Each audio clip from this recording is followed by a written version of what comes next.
Hello, broads. Hey, broads. Are you all as shaken up as I am? Are we the only ones that love this season so much? Because I hear people like saying it's boring. Hey, if anyone says that, they've clearly not been actually watching the season. Okay, but I've also heard people saying that they get sick of the girl back and forth, and I do get that. I understand that because it can be exhausting. So this episode had more like woman-on-woman drama than I can recall in any one episode of any Bachelor that I've episode ever, this season right? is the pettiest. It's the most petty. You thought it would be Colton's? No.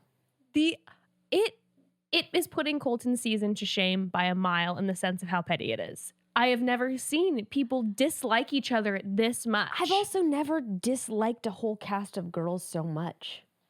You know what's really hard about this is that it started and I was kind of like, oh, everyone seems like they're really here for Peter. You know what I think it is though, Becca? I think they're really focusing on the girls that are all the drama starters right now. And we're not seeing as much of like the Tammys. Yeah. Or the... Looks like we're going to next week with that super tease. That's true. Or that tease, not the super tease. I feel like a lot of the women that I am interested in wanting to get to know better, we're not finding out anything about them because the drama, even though I will say the drama has been between so many different women at this point. But there's main players kind of for Peter's heart right now, and I don't really like any of them. Yeah, no, I hear you. Hey, you know that the season's getting crazy when Kelsey is now considered, in Peter's words, drama free. You just got right into it. You skipped ahead. It's getting wild when that is the lead's definition of the girl who caused Champagne Gate. She's down to earth, no drama. I was like, except for yesterday when she was like screaming in the other girl's face. Like, yeah, no. Peter is just being so clobbered over the head with drama after drama after drama. Like, I kept alluding back to Hannah's season where, you know, there was always so much drama where they would miss these cocktail parties because of Luke every single time. And I'm like, oh, this is way crazier. It was one person every time last time, but they were still having a decent amount of cocktail hours. Well, they're making it one person now this time, but I hate all of them. Yeah, I have an issue with most. Almost every single person. With most. With that being said, before we do get into it, we want to make a few statements. Number one, I'm sure over the next few days, there's going to be a lot of things coming to the surface social media wise. Oh yeah. So if we say anything and we miss it social media wise, that like our opinions I'm already getting anxiety about like what texts might be released or like any of that. And we may very well have already missed it we're recording we right now. We may have already missed it. I'm in my jammies. I got my wine. Like we may have already missed it, but we'll then discuss it next week. So if we miss out on anything that's happening social media wise, we'll get a flood of DMs about it. We'll figure it out. Bear with us. We'll talk about it next week. Also, there was so much drama happening and so much back and forth between all the women. Becca and I were furiously trying to write notes. So if we do, there is a likelihood in this episode above all episodes that if we mistake someone for saying one thing and someone else actually said it, it might happen this episode because the amount of notes that we were trying to take as quickly as possible were obscene. Okay. It was crazy. This episode was nuts. Crazy. Also, there's I do want people to send us behind the scenes tea without giving away the spoilers because I have so many questions surrounding if you know Victoria P and the Alayah stuff to say the least. Least. But if any of you have any tea, please send it our ways. Again, please no spoilers because we love all the background info. Need the background info. We need it. I don't know how else we're supposed to determine anything about this. I don't know either. There's so many pieces missing. So, but speaking of no spoilers, before we get into I'm so excited about this. Before we get into the recap of the episode, we have new merch. It's so cool. There have been two. So cute. It is so bomb. We have two broads who have designed merch for us. We will be releasing, I believe, next week, the second broad's merch that she designed. But this week, we are releasing, and it will be up. So I'm not saying we're releasing it and then we're going to take it to town because you're going to want to get your hands on this. So Her name is Avalon Tucci, and she reached out to us, and she had designed something, and I was like, this is the most slamming designs I have ever seen. They're so sick. So go online, check it out. We're gonna be posting it on our Instagram. It is so badass. Yeah, it should be at the link in bio. Link will be in bio. We have some crazy Chris Harrison like portrait drawings with like Broad Squad tattooed all over. It's badass. Amazing. So that's Avalon Tucci. Girl, you killed it. And her Instagram handle is at Tatucci. That's TATTUCCI. Follow her. She is a tattoo artist and she's so stinking talented. So thank you for that, Avalon. You are a goddess. I'm stoked. So check that out. Giving us our Fun tattoos. Oh, I know. Avalon can do those for us. Oh, and they'd be so bomb too. They'd be sick. so good. All right, ready to get into this? Yeah. I'm like, sorry, I'm chomping the bit over here. I'm like, yeah, I know we have to say this today. Oh my God. Also, thank you guys so much for 10K reviews. Yes. So like, I think it was last week or the week before. I was like, smash those 5 stars if you love Peter's season. And bros, it actually worked. Like, so many of you smashed that 5-star button, and I couldn't be more happy and thankful and proud. It meant literally, we love you all. It meant, and apparently you guys love Peter's season, because if it really made you go smash those 5 stars, I mean, what? We so appreciate it. So if you don't worry, guys, there's still time. If you didn't jump on the bandwagon and you didn't hit 5 stars for Peter's season, do so now on the Apple Podcast app, people. Because it does truly, and I know we say this, but it does truly help us with guests, and it helps our show remain. Yeah, because if we can be like, look, bitch, because, you know, if you're trying to get someone on your podcast, they really have nothing to go off of except the podcast page. Yeah, and the amount of reviews. Unless they might have, unless they might have heard of you, but otherwise they can't say any stats or anything. They don't know how many listeners you have, the clout you might have that they would want to have a piece of. They know nothing. But if they go on there and they're like, damn, 25K reviews, these broads are really somebody. I gotta be on there. Deepak Chopra? Sure. Okay. Sure. 25K? Sure. Who's the prince's wife? Meghan Markle. Meghan Markle's like, okay, I'll go on the Broad Squad and talk about setting boundaries with in-laws. She's next week's interview. You never know. Thank you. All right. Smash those 5 stars. Smash those 5 stars. And with that, let's get into this week's episode. Let's get into it. Oh my gosh. Okay. So we start off by seeing, first of all, one of my most favorite parts of the episode is literally how it started with a bunch of girls in their PJs outside. Chris Harrison enters. Cuddling, by the way, the most I've seen any kind of affectionate contact between any of these contestants. Yes. I'm floored that they're even sharing the same blanket. Seriously, are any of them even speaking to each other? They're cuddling. Chris Harrison entered so abruptly, I literally jumped out of my seat and screamed.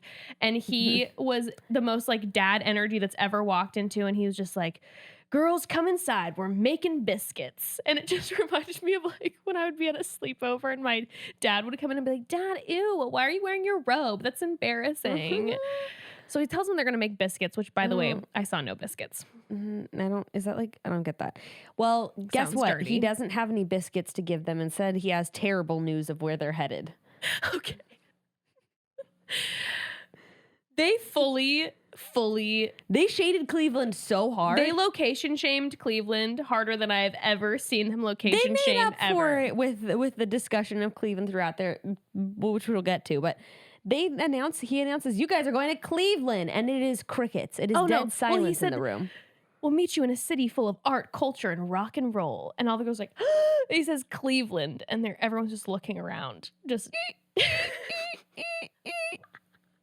And all the girls are just like, This is the biggest letdown of a first city. This is worse than Fort Lauderdale, which we had to go to. Well, I mean, sorry to you Cleveland folks and Fort Lauderdale folks, but I'm just saying, Cleveland does not have the same ring as Paris, Miami. I mean, they were location shaming, but then they literally shamed and then did the fastest switch I've ever seen with glorious montages of Cleveland, stunning music. They were selling the shit out of Cleveland the entire episode. Peter's claim of Cleveland was like, Superman was born here. No, Superman was born on the planet Krypton.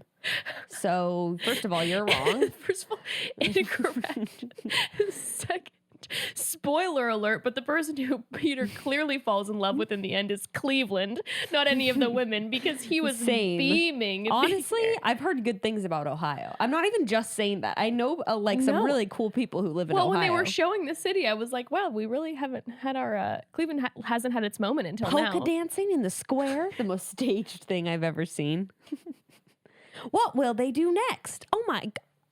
A little derby with cars in the center of the street, people cheering it on a Tuesday at 11 a.m. So quaint here.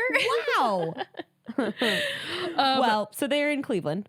They're in Cleveland. McKenna goes, we walked through Cleveland today and it was stunning. No, I'm telling you, like, something's happening. Are they moving the mansion to Cleveland? Because the amount of positive PR that they followed up with Cleveland was just... I'm like, how much are they paying them to be here? Unbelievable. Well, of course...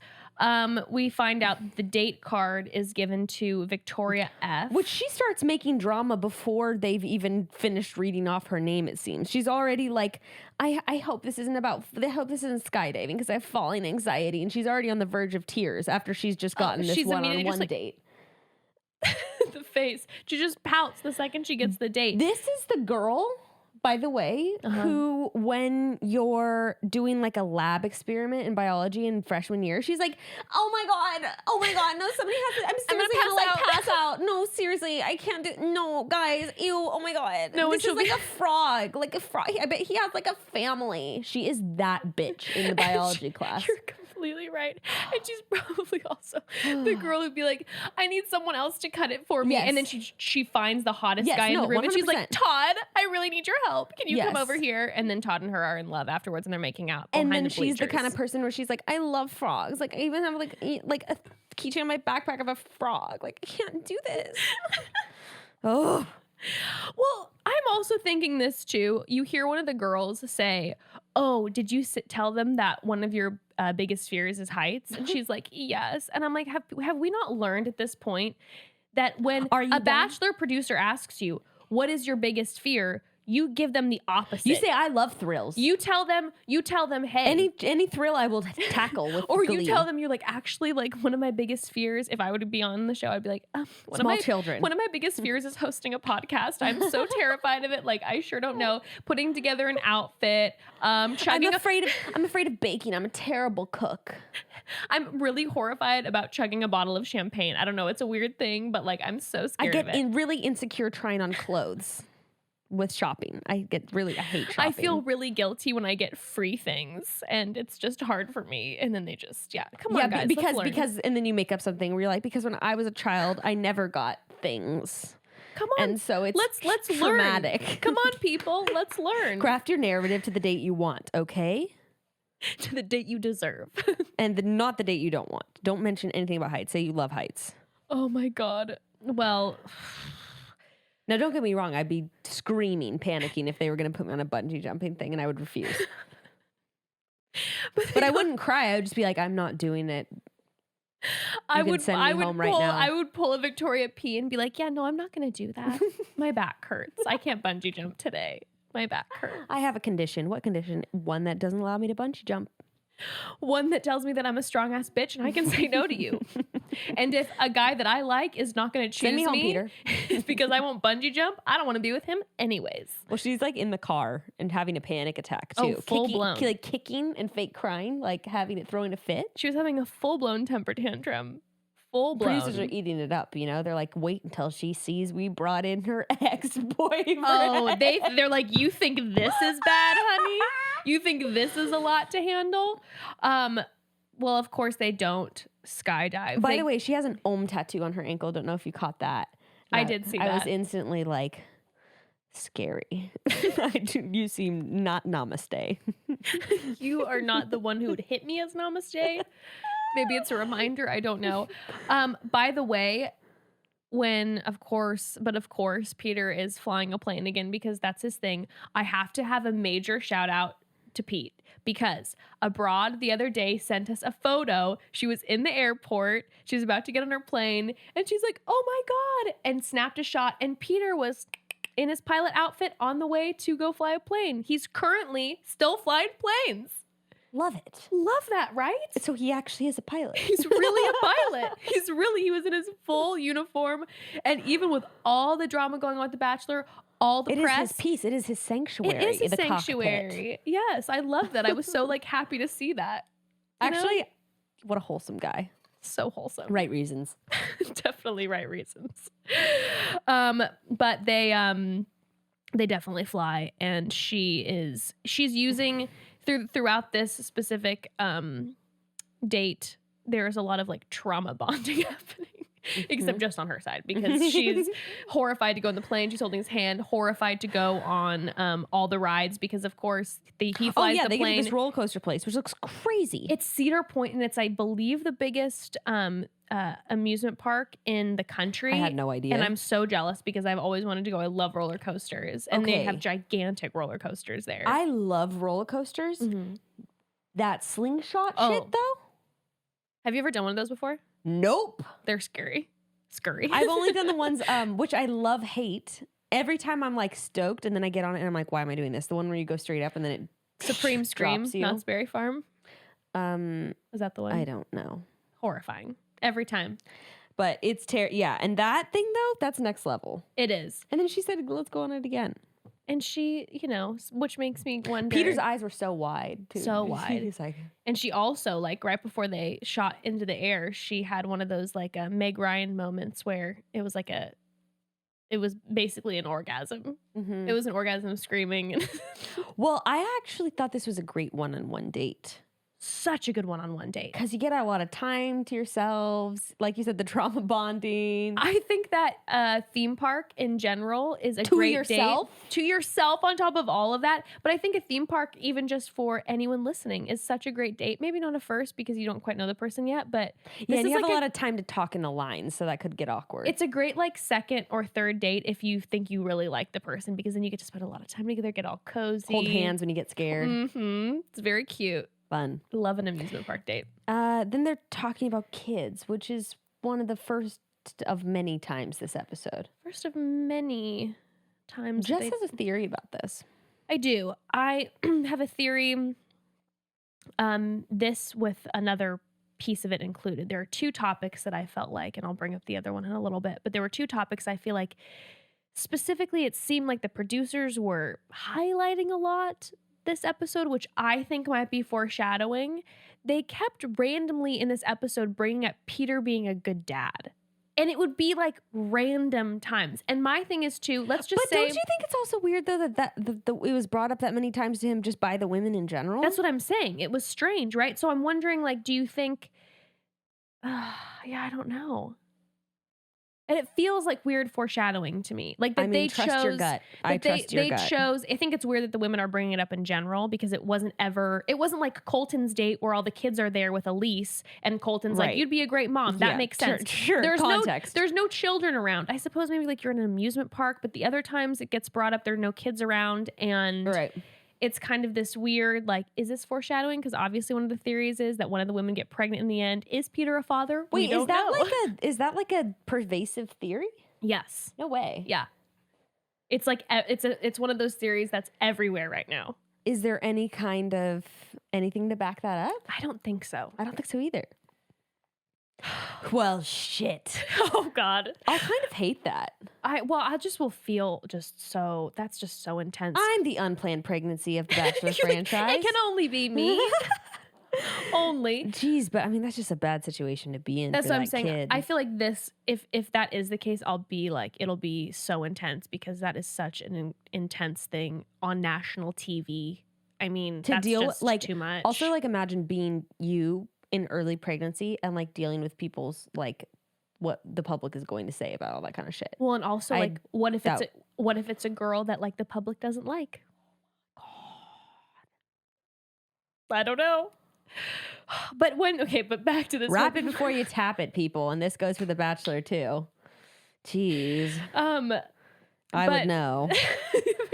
I would know. But what's it all so this, like, I mean, it was actually kind of cute when he said, like, well, not 3 kids because one of them's going to have to sit alone on the roller coaster. I know. I was like, this seems like a strange reason to choose 2 or 4 children, but I appreciate how thoughtful you are. You seem to be very sensitive that you care that much about the kids' feelings. She said when she cheers him too, I was really thrown off because she said, cheers to our sons having hot moms and successful dads. And I was like, I don't understand what that cheer was. She trying to say cheers to our kids having a hot mom and a successful dad, but then she had kids in general. She had plural to moms and dads. And then I was like, did I understand what she was saying correctly? Also, or was she just hoping for all children in general to have hot moms and successful dads? Was she the one that said, I can see you being a girl mom? Yeah. Yeah. Because he said, do you want to be a boy mom? And she's like, yeah. And then she's like, I could see you being a good girl dad. And then she's like, because you're like, sensitive and like whatever. And I'm like, oh, so boys don't need that? Gender stereotypes. Gender stereotype. Like, let's talk about your dad, Victoria. What's going on with your family? About your parents. Yeah. I'm curious. You're a curious cat. What about dads that you've slept with? Can we talk about that? Oh, shit. Speaking of people she slept with. Speaking of people she slept with, before we get into people she slept with, oh my Lord in heaven. Well, everyone's skin, especially Victoria's, always glistening on this show. My goodness. Not sure if it's the dreamy lighting, the makeup, or if these women know their skincare. But speaking of skincare, I recently started using some new products that I have fallen in love with. Okay. And check this out. The other day, I got a special facial actually as a gift from one of our amazing broads. A shout out to Ari. She's amazing. And the esthetician told me, whatever you're doing with your skin, keep doing it. Nice. And that was the first time I've ever heard that when I was getting a facial. And I was so excited. And I have to give all the credit to BioClarity. Oh my gosh, yes. BioClarity. Mm-hmm. They're a clean and green skincare brand that has products that just work. Their routines were made to help keep your skin looking young, healthy, and fresh using only natural and gentle ingredients because their products are 100% vegan, cruelty-free, non-toxic, paraben-free, sulfate-free, and my personal favorite, artificial fragrance-free. Mm-hmm. They have 2 routines to fit your skincare needs. They've got the clear skin routine for oily or breakout-prone skin or the essentials routine for everyday use. Both routines have an easy-to-use, simple 3-step regimen, and both routines include a super special ingredient found only in BioClarity, which is Floralux. It's made from chlorophyll from plants, and this special ingredient helps with redness, hyperpigmentation, and evening out skin tone and texture. You can only find Floralux and BioClarity. And I don't know, maybe that is the magic ingredient in the skincare that I've been missing because BioClarity is doing something special for me. Specifically, I have seen a huge difference in my skin tone. Without makeup, I definitely didn't used to have an even skin tone and I would have mild hyperpigmentation. So I would typically wear makeup every single day. And lately during the day, I've been going makeup free because BioClarity has been evening it out. It's been amazing. So thank you, BioClarity. I also love how green it is. Honestly, I've never had a product that feels so natural when you put it on your face and neck. Don't forget the neck. The décolletage. Get healthier, more radiant skin by going to bioclarity.com. And also these products are actually affordable. And right now, our listeners can save 15% off everything on their website. So that's an incredible deal. Mm-hmm. But you need to enter code chatty at checkout. So go to bioclarity.com and get 15% off everything on their website when you use code chatty at checkout. All right. Okay, this was, we always talk shit on the concert dates, but it doesn't get more nightmarish than this. Doesn't get more nightmarish than this. And you know what's unfortunate is if it wouldn't have been the whole X situation, I would have thought it was a very nice date because I liked the song. Jeez. I didn't. I give the performance a 4. Really? Yeah, I really actually didn't think it was good at all. I think I find him to be so attractive that I was maybe a little bit thrown off. Yeah, I didn't love the song, although I was giving him a lot of leeway considering he's watching his recent ex-girlfriend dance on the stage with him. So let's break this down because I'm curious how you felt for each person in the situation. First of all, dying at Peter's reaction to, we get our own Chase Rice concert. Can you believe? Peter is in full glee mode. He is beaming. We've never seen Peter more excited. Oblivious. Completely oblivious. I mean, you'd have no reason to think that your date. I mean, why would you? Especially considering, again, too, let's remember, like, Chase Rice is a famous country musician. This is not one of the Bachelor's polls who nobody's heard of and has like 2,000 followers on Instagram. Like, this is a famous country musician. So, of course, you're not thinking that your date used to date him. I can't even believe it. Okay, so but here's the thing. This is we did Jess and I did briefly talk about this earlier because we couldn't resist. I thought it was weird that she didn't immediately say something the minute she recognized him. Because they hadn't quite gotten on stage. They were walking up when she recognized him. They hadn't gotten on stage and they had yet. a long walk. So I would immediately be like, whoa. Can we talk? Like, what's going on? Like, I would vocally, maybe that's just my personality, I would vocally express something.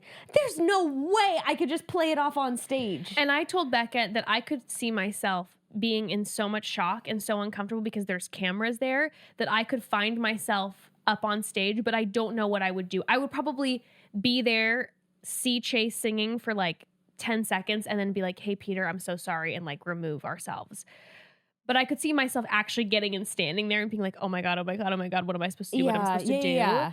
A brief frozen moment, but then like waiting until the night in front of him and then like kissing. Also, I noticed something. I don't know if I was like reading into it too much, but when they were even just initially walking up and he's like, I have another surprise for you. And she literally just hears a guitar. It's not like she heard the beginning of the song. She just hears like a on an electric guitar, and they hadn't turned the corner yet. So she couldn't see Chase, and you see her starting to kind of panic, which makes me wonder, because later when she's talking to producers and she says, Chase didn't want me to go on the show, and we find out via some Bachelor sleuthing that she saw Chase right before she went on The Bachelor. Did she know he was actually going to be on the season and maybe didn't say anything to producers because maybe she thought Chase would just show up on someone else's date? Because she looked panicked to me immediately the second she heard music. I was kind of picking up on that as well. Yeah. And I would think even if I would have dated a musician beforehand, I wouldn't, the second I hear a guitar, I wouldn't be like, oh God, it's my ex. Like, I wouldn't. I know. You know what I mean? So part of me feels like I don't know. Because the fact that there's something else weird going on, which we'll get to later, because there's something weird going on with, like, there's some part of the story we're not hearing, and I think that's the reason why Victoria wanted to wait. There's more to the story. He's not just an ex. There has to be. Because guess what? If I see my ex who's just my ex and I'm like, oh my God, this is so awkward. Guess what? It's funny. It's awkward. It's maybe upsetting, but it's not a secret. And I told Becca too, and maybe this is like so vain and annoying of me, but if I were going on the show and my ex was a really famous musician and he showed up, I would kind of like use it as a flex. I'd be like, yeah, we dated. Mm-hmm. And guess what? Hey, yeah, Peter, one of these guys that like you really admire and love his music. Yeah, we dated. And I'd be like, yeah, I'm cool. I wouldn't be like so ashamed and freaking out and like weirded out that the girls would find out either. That's what I'm saying. That was okay. It's a flag for me. It's a flag. I think for there's me something too. That's not. I mean, there's a lot about Victoria that's not being adding up. said. That's not. Yeah. So I think this is another piece of the puzzle. There's a lot. I thought he sucked at singing. I'm not gonna lie. And I would be embarrassed to be with such a shitty dancer in front of my ex, aka Peter, and embarrassed I was with such a shitty singer in front of Peter. I was like, everything about it was embarrassing to me. Peter's dancing, his white boy dancing. Peter's dancing was unbelievably bad. Unbelievable. See, now I thought Chase sounded pretty good and he's just very hot. Okay. So I was like, all I was thinking about is how embarrassed I'd be of my new boyfriend's dancing. See, that was the bigger one for me, honestly. That was the bigger one. Because obviously Peter didn't care and was a huge fan. Did you feel like Victoria kept trying to like rearrange him and it's almost like, stop. Like, don't. Because he's like doing this little like rolling his fist Peter kind of thing. Was like some sort of like cha-cha. I'm like, all right, your Cuban side, boy, is not showing. You do not have rhythm. He was just living his life. He did not care what he looked like. He was was loving it. He was loving it. This was like his best date ever. He's vibing so hard on Victoria. You can tell he's super into her. He's like, we're having an amazing date. Now we're in front of one of my favorite musicians. This is amazing. Blah, blah, blah. I'm dancing. I'm full of love and glee and like all. Yeah, it was so much. It was too much for me to emotionally and then watch. Of course, then he's talking to Chase. Of course, they have him talking to him backstage. Well, on camera. And that was like, oh, you know what else I have to say that I noticed is when they were dancing and he goes, hey, you know the song, because she was singing along with it. And I'm like, imagine how many times this girl has been side stage singing along with that exact song. It's I couldn't believe it. I couldn't believe it. Oh my God. Okay, so when he was talking to Chase, that was hilarious. I was dying with like Chase's the difference in in energy is Peter's like so excited to talk to Chase. I know. And Chase again like kind of the embarrassing because Chase is like the cool guy. And Chase is just like, but then Chase is so curious. He's like, so how many weeks in are you? Because he wants to know like, is Victoria one of your top 4 or 5? So how many weeks in are you? And this is a one-on-one date, huh? Okay. He's like asking questions. Like legit X questions. So I just didn't get like, all right. I just didn't get why she waited to dinner to say anything. I mean, like I know producers do have a hand in that. Because I remember I wanted to keep telling Ari that I was 22 and they like basically were like, no, it's not a good time. Oh, did they really? Yeah. Oh, I didn't know that. Yeah. I mean, it wasn't like, no, you can't. It wasn't like that. But it was just like, I think it'd be better to be wait for a quieter moment, all that kind of thing. So I was like, okay. Yeah, so they probably told her that. Meanwhile, everyone else is getting questioned in their interviews about my age. I had no idea. It's getting built up to be this huge, massive storyline. I'm oblivious. You're just like. So then I bring it up on the date and it's like this huge issue. I mean, but I was going to say it like, in fact, it was crazy. The first night I was going to say something about my age and then he got like pulled away by someone because he goes, it was, we were walking inside after like our little one-on-one time on the very first night. And he goes, so how old are you? And then like literally a girl and cameras just like swooped in. It was crazy. But we were having a real conversation. It wasn't like being filmed in that moment. You know, then we were like, if that wouldn't have happened, you guys would have, it wouldn't even been like an issue. I mean, well, it would have probably gotten brought up but later, like, but you would have had told him. I don't think he would have like sent. Yeah. Wow. So anyway, I think that's quick moment. Speaking of Bekah's season, I do want to add this in. Okay. Since Bekah announced that the season is on what is it on? Tubi, Tubi. Tubi. I was informed by like broads and other people that it's on Tubi. Bekah's season with Ari is on Tubi, and we have gotten numerous messages from broads being like, recap her season. So we are talking currently right now that once Peter's season is done and we're in between this and Bachelorette season, that... What? No, I thought we were waiting till after Bachelor. We won't even have time in between this and the Bachelorette season. No, unless we're going to do it in like 2 weeks. No, it's typically... there's typically... it ends...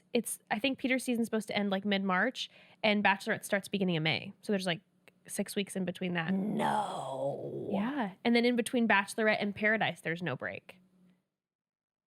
No, there's a 6-week break? Maybe not 6 weeks. I don't think it's that long. Whenever. Okay, look, if it's longer than 3 weeks, we'll do it. If we have a time that's longer than 3 weeks, but at some point. If not, we're going to do it after Paradise. We're going to do it like in the off season. We are talking about fall. We are talking about recapping that season and having Bekah here. So we have her play-by-play. I mean, let us know if you're interested in this. I only saw each episode like once as it was airing 2 years ago. So I think it would be really fun to take a trip down memory lane. And we'll have Bekah's perspective. So let us know in the comments and the DMs if you're interested in us doing that. And if we get a lot of yeses, then we'll do it. We were also thinking in the off season in general, like in between Paradise and Bachelor world, that we could like recap old seasons. Like we could. We want to do Juan Pablo's. I never watched Juan Pablo's. I only watched like 5 of the episodes. So I think we should recap Juan Pablo's season. Who else is a good season? We could even just start with ones that aren't even as quite old, so that they're more easily. I never watched JoJo's season. I didn't watch JoJo's season. You either. didn't? No. Okay, so that's our Bachelorette season. We've got Juan Pablo and JoJo's on deck to recap. So this will be good. After yours. Yes, after mine, obviously. Obviously. Anyways, back into it. Okay. Sorry for that tangent. So anyway, I'm saying producers definitely, I'm sure, had a hand in her waiting until the evening portion of the date to drop that tea. But because if you notice, she wasn't even they had her and Peter separated. So they're interviewing her during that time. Now, I found it interesting and also good that she wanted to right away touch base with Chase. It wasn't like she avoided talking to him. You know how she right away is like, okay, like, can I walk by him in this way? Because I want to like pull him aside and talk to him. I don't know why I'm forgetting that, but refresh my memory.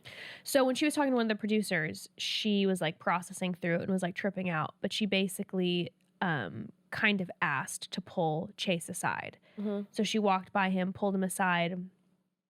And that's right, because they basically revealed they were dating right before this. Yes. And there's also, like I said, the tea that apparently she flew out to see Chase right before she started filming. Don't know what happened with that, but I mean, clearly they saw each other right before the season started. I don't know when they were dating, but she went out to see him right before the season started. So I'm guessing he knew she was, maybe that was why she like felt super uncomfortable with him, because maybe she saw him right before she started filming and he was like, please don't. And she was maybe saying, I don't know if I'm going to. And then she started filming. Obviously, if he can't contact her for weeks on end, he's going to know that she's gone. But, well, I mean, I know a lot of people have issues. I think it's different if she was, like Jed, dating him and keeping it a secret. But I don't have an issue with somebody dating somebody right up until the season starts. I really don't either. I mean, you wonder. You haven't even met him yet. Right. You wonder, oh no, I don't think there's anything like sketchy wrong with it.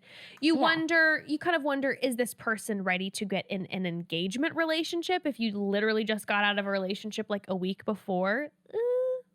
We also don't know the scope of their relationship, where they were talking for 2 months, which is then maybe she didn't expect things to go the way they did, and then he was saying don't go on the show, and the whole time she's like, this has been casual, we know nothing, and it's driving me insane. I think there's a reason we know nothing. I don't know what that reason is.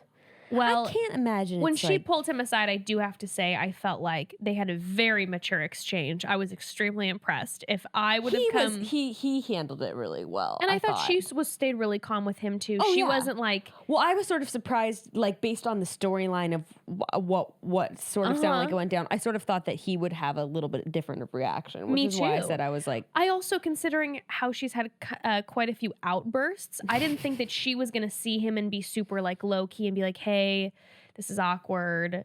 I think I need to be honest with Peter. And she was super calm with him. Yeah. She wasn't like, she was super mellow with him, which is just anti everything that we see about her when she's with Peter. And then he was just kind of like, just be real with him and do you. And he was super mellow. Well, let's get to when she tells Peter, please. Okay, let's talk about that. Because Grace and I were scream laughing. He was floored. I have never seen such genuine shock. Well, he literally, they had the clip of him. They had the clip of him beforehand being like, maybe one day Chase could be singing at our wedding. And he was so earnest. And so in the moment during the concert and had no idea what was going on. And he's like, Chase, like at the concert? Like we're talking about the guy who was singing? Like in that moment when she shared this with him, I felt so bad in this situation, honestly, whatever even happened with her and Chase, which is sus, I felt so bad for everyone involved. I'm like, this is the suckiest situation ever. Peter was like, face was so confused. Okay, but this is all right. Say this. Say what you're gonna say. No. I was just saying. I just felt bad for everybody, because even if there's weird sus shit going on with them, you could tell she was shocked to see Chase there. Sure. Chase was clearly shocked to see her there. Peter had no damn idea, and then is floored when she told him. And I'm like, I just feel horrible, because this is the most uncomfortable situation that has ever happened ever. Okay, I think though I'm gonna disagree with you. Because I think that it is awkward and uncomfortable, yes. like we discussed, it is weird about him. Like, he must have known he was going on The Bachelor. Okay, yeah. So Becca and I talked about this. Because, like, how is his manager not going to know that he's getting booked for The Bachelor? If he's telling Victoria not to go on The Bachelor. And then she just disappears out of nowhere. And by the way, that was apparently only a few weeks ago because she saw him right before she went on the show. There's a chance that he didn't find out because things that come up last minute in that industry, like, do you mean that he was playing for The Bachelor? Yeah. That's what I said. I was like, okay, there's a possibility that he didn't know. Or there's and like, but ABC might have non-disclosures where it's like you are playing, like you will be playing for a large like ABC show with this kind of audience. Yes. So there's a chance that he didn't know and he just knew that he was going to be playing for a big show for ABC, which I would still be sus if I was him and it'd be like, I just told my ex not to go on The Bachelor and I'm playing a live music thing for a romance show. A romance show on ABC. I'm assuming that I'm probably going to be going on The Bachelor. And again, I was maybe it's just for a large TV network at the amusement park. I mean, you don't know how much or little he knows. Yeah. But I did think that was odd. It was odd to me. That he would just be like totally surprised. Well, and I was telling you earlier, like I did feel like because he is a bigger artist, that his manager would know specifics because unless they just gave him a whopping check and he was like, in which we know how The Bachelor tends to be stinge balls, but like they're going to sell the exposure more than the money. He probably would know and want to know what show he was going on because of exposure. And I'm sure even the manager would be like, it seems like it's The Bachelor. Like, you know, yes. Just how these things work. It seems really unlikely that he didn't know what show he was playing for. Yeah. And it sounds like he knew that his ex-girlfriend was going on in this show. So that's a little weird, but I mean, it's not like sketchy necessarily. I'm just like, okay, why would that be that surprising? I don't know. Yeah, I don't know. Well, I just didn't think it was, I thought it was like awkward, yes, uncomfortable, but the level of drama that she took it to. No, I don't understand why she took it to that level at all. Peter was like, do you have feelings for him still? And she was just like, no, not at all. So to me, it's like case closed. Awkward encounter, sucks that they had to be reminded of each other, but she's in a new relationship and like, well, let's laugh, cheers, and move on from that. Instead, it became this whole drama fiasco. I mean, I guess I'm just saying, like, it would be different if it was like a really huge relationship. It was like my big heartbreak, the guy who cheated on me. The way that she said it to him so casually, or not casually at first, but she was just kind of like, well, she just... his lifestyle doesn't match up to what I want, and like sounds like they dated casually and like it was over and she said she doesn't feel anything for him. Yeah, or even if it was a serious relationship, her saying that his lifestyle didn't match up to hers is like a logical, normal reason to break up with someone. Yeah. If you're a touring musician who's well known, you're gone like 8 months out of the year, so maybe she's just like, no. And so when I understand now. I completely understand his insane shock with the situation. Yes, that's very confusing he was just like, and like blindsiding. Chase and I were broing down like a second ago. Like I gave him my number. I mean, that would be weird too. Where like he didn't say anything to me about like knowing you. He literally right away said, he goes, wait, no, I talked to him. Yeah, that's a mindfuck for sure. I get Peter's thing. I do. But then I think that it could have been moved on with so quick because like there's nothing more to say, right? If you're not into him anymore, what is there? She literally. He was just like, this is weird. She like runs. She like runs for the corner. Of course, she runs away again. I think we said like 2 episodes ago, Victoria will run away or threaten to leave every single episode. She has that energy about her. You said that, and it's pretty much exactly what just happened. She just takes off. And then she's like, I'm ruining this for you, which I'm like... She's sobbing in the corner. Okay, here's the thing, Jess. Dark corner. I go back and forth because I'm like, is she really like... I can never tell. I'm like, is she really like... I think it's both. I can't read her. But I'm like, is she really insecure? But I think it seems more like a big fat game. Because she's like, I'm ruining this for you. And I'm like, no, you really don't think... You don't believe that you're ruining this for him. Come on. Now, based off of her star sign... What is it? She is a Libra. And as a Libra, I can say this. When it comes to... romantic relationships. I wasn't able to find this anywhere. How'd you find this? Because I couldn't find her birthday anywhere. I was sent a DM by numerous broads that was like a graphic of all the girl signs. We'll post it somewhere. Because I couldn't find her birthday anywhere. I had actually seen it earlier posted, and then and then it was reiterated that she was a Libra. Okay. So I guess there's a chance that it could be wrong. Okay. But as a you. Libra myself, and I will own up to this, in romantic relationships, there can be a temptation to manipulate emotionally. I'm just being honest, you know, because we feel and like are very like there's a lot of like romance and sensuality, but like we also love the drama, but we also want to keep the peace. There can be a lot of like pull and like pulling or pushing and pulling in a relationship where it's super like you do something like I've been in relationships where like I do something to the person and then I'm like, oh my God, no, I can't believe I did that. Like and it can be. Yeah. I'll just say this. I'm not surprised that she's a Libra when I'm seeing the romantic dynamic because I have done similar things. I'm guilty of similar things in my youth. Yeah. But I'm also going to like play I love astrology, you know that. But this is also like a 1 in 12 chance of her being in Libra. So it's like what, this percentage of the population? Oh no. You know, I'm just saying when you're saying you don't know if she like if this is really her, if there's a thing. I'm saying I what I'm gathering is that seeing how she interacted with her ex and then seeing how she is with Peter, I am getting Libra, maybe a little bit of Gemini in there. There is this thing of kind of like in romantic relationships, we can bring on the drama. Well, or and use it just to be like, feel for me and kind of. I think you're right, though, in the way that she played it with Chase. That's a good way to level it against, because it's like, so this, like, yeah. Either you're really suppressing things with your ex or you're really playing it up with Peter right now. All I'm saying is I've been guilty of playing it up romantically with Libra. Hey, it worked. It worked last week or 2 weeks ago or whenever the fuck it was. So she's like, I don't want. And then she's playing the victim where she's like, I don't want you to leave me. And I'm like, what? When she said this was when I was like, oh, alarm bells, alarm bells, alarm bells. When she goes, I'm just afraid that being honest is going to drive you away. If the rumors are true about this girl. If the rumors are true and that is like a real thick, heavy statement. But also,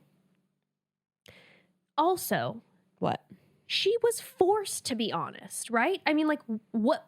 She knows that Chase is going to tell the crew, that's my ex. Oh my God, how sus would it be if she didn't say anything? That's what I'm saying. She had to have said something because she knows that Chase, they're going to find out. Her in the ass. So of course she had to be honest at some point during the date and tell Peter. Of course. Or else it would have been horrible. So when she all of a sudden is pulling this whole thing like, I'm being honest with you and it's going to drive you away. It's like, no, you were literally forced into honesty. Of course.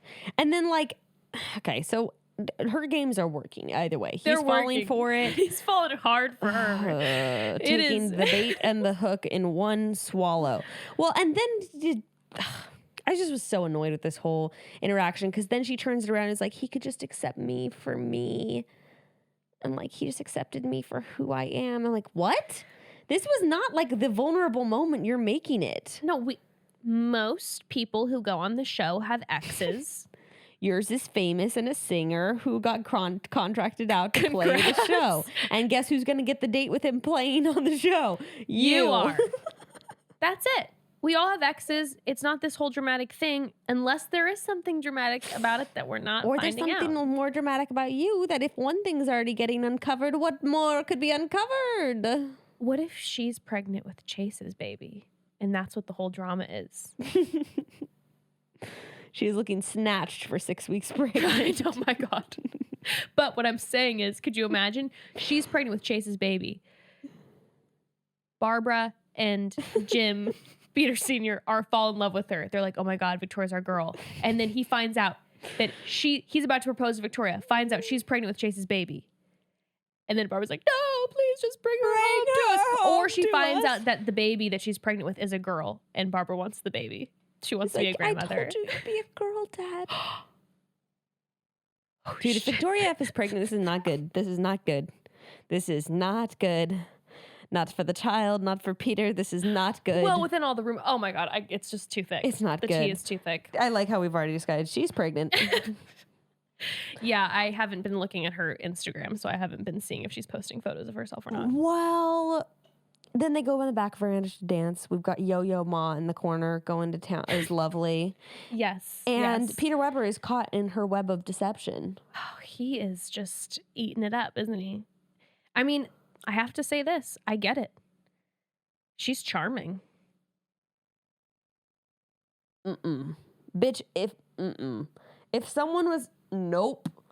I'm not saying I'm gonna date her. I'm saying she's hot, but if someone was exhibiting that kind of behavior, like running in the corner crying, like, I'm afraid I'm like...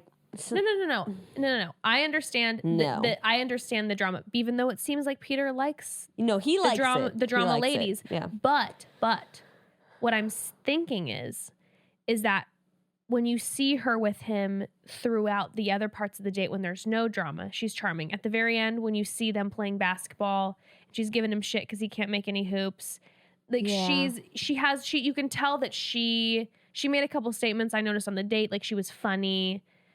I don't know. I could see why he's fallen. I'm only going to give her that she's hot because everything else about her annoys me. I don't like her voice because she says it's like, no way thing. And I'm like, oh my God, stop. I'm not a fan. I'm just saying also, every time he tries to tell, like, look, as soon as he looks in her eyes and is about to say something complimentary, she goes, stop.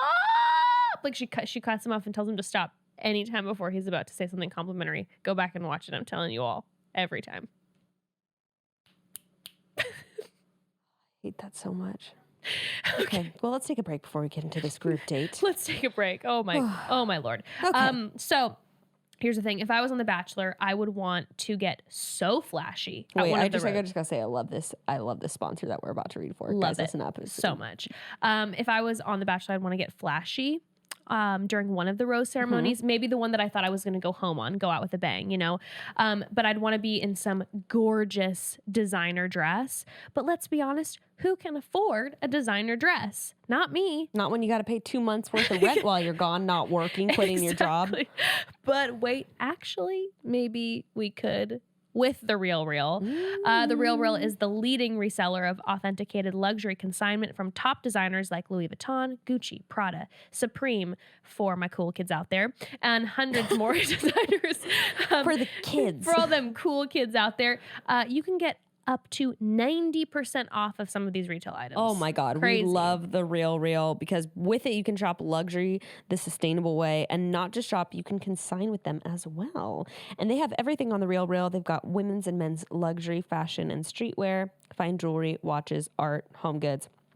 And when you check them out online or on the app, it's not like you're seeing the same pieces over and over again because they have new arrivals come in daily. I'm always checking some of my favorite brands to see what new Real Real stuff they have. Always scrolling. When I start scrolling the Real Real's website, I get locked in for hours in bed. Evan snoring. All of a sudden, you're like, I need this Hermès watch. I need it. I guess I need it. I guess I'm planning my next luxury purchase in secret because he's sleeping, so I won't get in trouble. But hey, also, if you aren't the online shopping type, you can always check out one of the Real Real stores in Soho or West Hollywood, or their newest location at 870 Madison Avenue in New York. Their stores are impeccably curated. And speaking of curated, when you purchase an item from the Real Real, you know it's the real deal because they employ over 100 brand specialists to send all the items through a meticulous authentication process. True story, I once went to a consignment store and spent all of my pennies on this Chanel scarf that I had been dreaming about. A few weeks later, a client of mine who was like a designer queen showed me that it was a fake. Scammed. I was devastated. I spent all my money on it. So lesson learned, when you're shopping designer, you want to go through a place like The Real Real because of their strict authentication process. Yeah. And you can shop sustainably and get those deals with The Real Real. And these are seriously deals. The other day I saw a Tiffany's bracelet in brand new condition, valued at $600, on sale for $125. Crazy. And if you shop in store, online, or download the app, any of those options, you can get 20% off select items with the promo code REAL. I have used it myself. That's therealreal.com, promo code REAL for 20% off select items.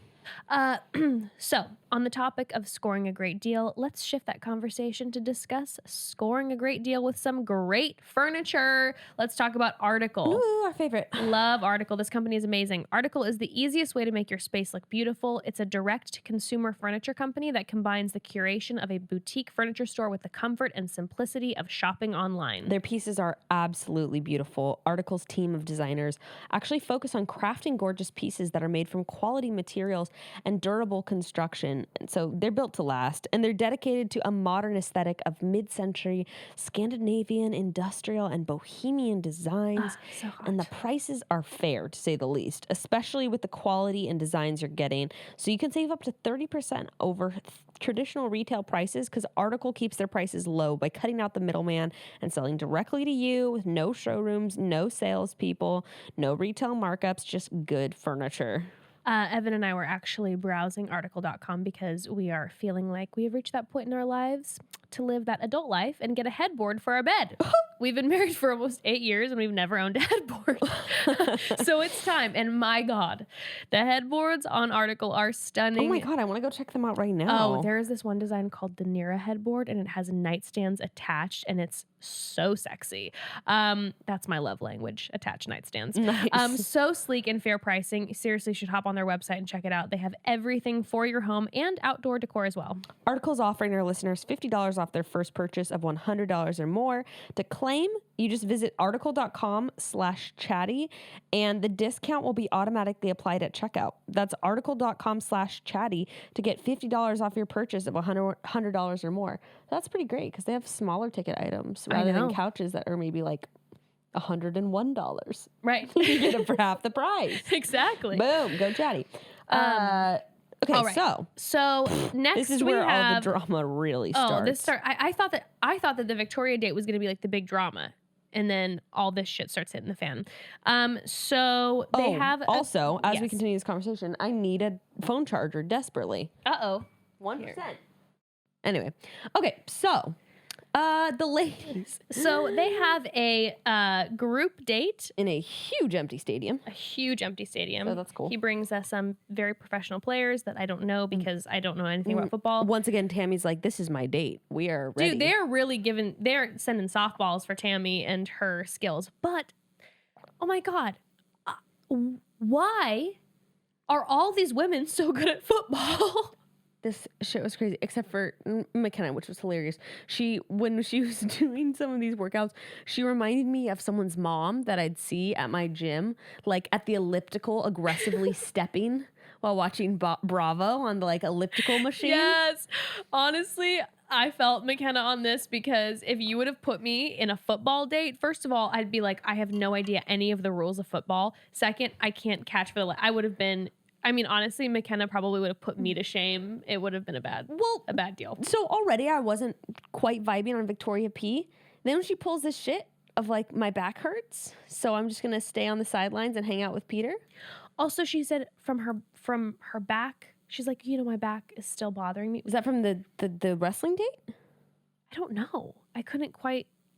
No, because she didn't have the wrestling date. She had the one-on-one. What did they do on the one-on-one? They went line dancing. Did she pull a muscle? The line dancing, my back, my did sciatica. Did we miss something that happened? Or is she hurt still from the weird, crazy plane spinning gravitron thing that she had to experience? I don't know. What? Remember that he strapped her into the gravitron thingy? Oh my God. You think that'd actually be good? Like those orthopedic things that put you upside down? I think your spine and your ligaments and everything would just be you up. realigned. Oh my God. No, so she did that and I was like, that was a huge no to me. Bitch. It's like, oh, you're smart, girlfriend. First of all, you will break your back on the field for Peter. Break your back. Also, you're not stupid. You know that you're going to go sidelines and you're going to be chatting with him the entire time, and your makeup and hair will not get mussed, and you'll be looking a perfect dream. Oh, because those girls, they were looking wrecked at the end. Because they literally they were wrecked. Gave it their all. Oh, they did. It was so brutal. Impressive. I applaud every single one of them. I gained mad respect for Hannah Ann And Kelly, not surprised that Kelly can really throw a fucking football. But Hannah Ann, she's like, it was cracking me up because Kelly's like, Hannah Ann's the only one that can catch, so I'm just kind of throwing it to her. Hannah Ann's killing it. Kelly's killing it. Sheann dominating the game. Yes. Deandra. Like, we have some impressive players. Yep. Like, they looked like a professional football team. And of course, the winners are supposed to get the special cocktail time. I mean, you got to add that in, right? You got to add that in. Also wanted to note that I like to imagine that Chris Harrison wasn't hosting the Bachelor Bowl because him and Lauren Zima were either making love or he knows nothing about football and they tried to put him in and he was just Who biffing are those it. people? They were like professional. I think they were like professional football announcers or like a newscaster. We want But Chris. like, why wouldn't they have Chris there unless he's either making love to Lauren Zima or he knows nothing about football? And I just pictured him trying to be like, and that's the goal. Scored the goal. Like, Chris, no. He's like, actually, this year's contract only includes me facilitating 2 dates for the season. Okay, so pick when that's going to be. I'll be in my trailer. If I'm going to judge anything, it's going to be one of two things: either a pillow fight or some sort of dog contest that they always add in. I have Who Wants to Be a Millionaire. I just can't. My bad. Scheduling conflicts. Oh, I always forget about that. Ooh, yeah, Daddy Chris pulling in the cash. So. Of course, things get close. Of course, it's crazy. And it's tied. Also, you damn Bachelor producers, it would have taken an extra 10 minutes to overtime. Film an overtime segment. No problem. But you wanted the controversy. And this is my thought. Either one, the drama of having all of them there, but also, whose team was Victoria P technically on? And they knew Alayah was coming back. Oh my God, you're right. Oh my God. And also, by the Sydney. way, you want to know some tea? Some real tea? Give me some tea. Okay, so once again, the season's referencing Ari's season because we had this bowling date. Yes. And yes. And it was the same thing where like the one team's going to get the, I mean, that they do that every year. But what happened was our team lost miserably, but Ari felt bad and let us come to the night portion of the date. And all the other girls flipped. But granted, like everyone that he was kind of into was on my team. Oh, it was like Lauren Lyondike was on it. Mm-hmm. So was Kendall. So was like all the like these girls that we were into. Sure. But this is the tea. While we're doing the bowling, like, you know how like bowling, it'll be like, there's like 10 like sections. Yeah. We were noticing that the screen was glitching and like our section would like instead of going to the 7th or like the 8th, it would like go and the 7th would erase and it would do it again. So the producers are in the back trying to get us to come in with a last minute win. Like they were literally giving us extra chances because we could see the computer glitching and seeing us getting more tries to keep bowling. So do you think that producers encouraged Ari to bring you guys on because they wanted it? Because basically they were like cheating to give us more time so we could win, and we still couldn't win because we were just that bad. You know, like there was no way for them to rig anything so that we could win. So I'm wondering if like there was time added to the clock, if there was like little things or like bad fouls called. Yeah. Or I don't know if there's called fouls in football, but you know, that kind of thing. And so I'm wondering if that's partially why they were pissed. They needed a few of those women there because they knew Alayah was coming in. Sneaky Bachelor producers. I do have to say that one of my most favorite moments of the entire episode was when they shot to the one team where Madison was like super upset because she was like, we should have won. And then Natasha, being the true friend, she's just like, Sheann, you scored it all. You're like, it was just, I was like, this is one of the few moments in this season so far that we're seeing some sort of camaraderie. And I was like, yes, women helping women, please. Well, we get into the evening portion of the date. Oh my God. And immediately, who goes and steals him first? Oh, I don't know. The one who spent 10 times more time with him the day before and has also had a one-on-one date. Yeah. Oh, not the day before, the same day? You mean? No, I'm saying that same day she spent way more time with him than any other. And then she's also had a one-on-one date. And some of those girls haven't seen him at all because all these rose ceremonies keep getting screwed up because of all the drama. I was also wondering, like, is she just like the neutral extra player that gets to go no matter who wins? In my brain, I assumed a side for her because I think they probably gave her a side and then she pulled back and was like, no. That's why I think maybe they made it a tie and didn't add because she had to be there. I see. Because then, let's just say she was on one team and that team lost and Peter would have even said, I'm just going to take Victoria. It would have been chaos. Well, that would have been good too. But then also, she then would get painted as a villain, and maybe they wanted more controversy between Alayah. More people would have been pissed about not having very much time for the night with him, which they were. Yes. And then throw in Alayah coming back, and then no one really gets time with him. So true. So there's that too. Well, so the girls are super pissed about the tie. They're pissed they have to share time with him. This is another moment where I just have to take note that him being a good dad is foreshadowed because when Victoria is talking with him, somehow she starts making like her having a back injury, like her back hurting emotional. And because she's like, because I just love football. I'm like, shut the fuck up. She's like, because I really wanted to play instead of just cheering on the sidelines. She's like getting emotional with you. And then she is she says, I wrote down the quote. Yeah, please. I'm just like watching you cheer on all these freaking beautiful women I've had a chance to get to know. And I just think about, I'm paraphrasing, I think about wanting to watch my husband cheer on our children on the sidelines. It's just like so freaking like. So here's, again, him getting brought up that he's a dad. Hey, guess what? That's a really weird comparison. That's really. Also, I just can never. You and your husband are watching your children, aka all his other girlfriends, playing football. What? It's a very weird comparison. Okay. Also, what's the word for like not genuine? I never know. Phony? Disingenuous. Not fake. No, I'm saying inauthentic. No. Using the word genuine, like disgenuine, ingenuine, disingenuous. People always use it wrong, and I don't know what the real word is. I always think it's disingenuous, but I'm not. But that seems kind of lengthy. Long. Yeah. I don't know. I like inauthentic. Yeah. So it also, I can't stand, it's so inauthentic when she's like, all these freaking beautiful women that I just love. I'm just like, shut up. So here's the thing, broads. I may get a lot of hate for this, but last episode I was like kind of vibing on Victoria P. I was like, hey, and I said there's something about her that makes me nervous a little bit, and I feel like something's coming, but there's still something like I like her. She seems mellow, whatever. I did not like this episode with her in it. Specifically the end, which we'll get to, and that was when the end happened that I was just like, what the hell is going on?